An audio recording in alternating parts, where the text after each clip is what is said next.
Salut à toi qui as décidé de prendre en main le référencement naturel de ton site internet.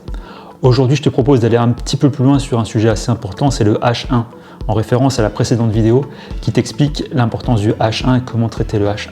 La question qui se pose tout le temps maintenant, c'est qu'est-ce que je mets dans mon H1 ? Pour aller un peu plus loin, on a Google qui nous a mis à disposition un outil qui s'appelle Google Trends, je vais le faire en français, Google Trends, qui permet d'aller comparer un petit peu les recherches et donner une piste sur les termes à utiliser dans ton H1. Alors on y va, rendez-vous sur Google Trends. Tu peux voir ici sur Google Trends que tu as les dernières tendances des dernières 24 heures sur ce qui a été le plus recherché sur Google. Et ce qui va nous intéresser, nous, ici, on va simuler le fait qu'on soit un restaurateur et qu'on ait besoin de choisir notre titre H1 pour le site. Alors, qu'est-ce que je mets quand je suis restaurateur? Est-ce que je mets restaurant, estaminet, brasserie? Eh bien, Google nous informe qu'il est largement préférable d'utiliser le terme restaurant. Car avec restaurant, j'ai un volume de recherche qui est nettement supérieur à estaminet et brasserie. Donc qu'est-ce que je fais maintenant? J'utilise dans mon H1 restaurant, je rajoute la localité et éventuellement un qualificatif, une spécialité.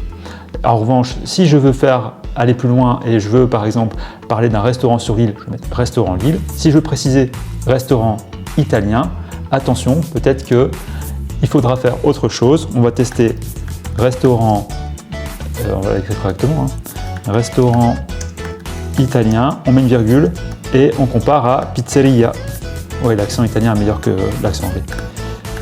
Et je vais regarder ce qui est le plus intéressant à mettre. Et là, contre-exemple, le restaurant italien est beaucoup moins recherché qu'une pizzeria. Donc, je vais utiliser principalement le terme où j'ai le volume de recherche le plus important. Et je peux vérifier ici, en fonction de mon département, quel est le volume de recherche qui est le plus en adéquation avec ce que je recherche. Voilà, maintenant à toi de jouer, tu sais comment remplir ton H1, fais le tour de ton site, sur chaque page vérifie ton H1 et compare comme ça les termes les plus appropriés. Si le sujet t'intéresse, je te propose de mettre un like, un commentaire et de t'abonner. Et mets en commentaire le nom de ton site internet, j'en ferai l'audit pour qu'on puisse tous avancer sur ce sujet. Allez, à bientôt pour une prochaine vidéo. Ciao!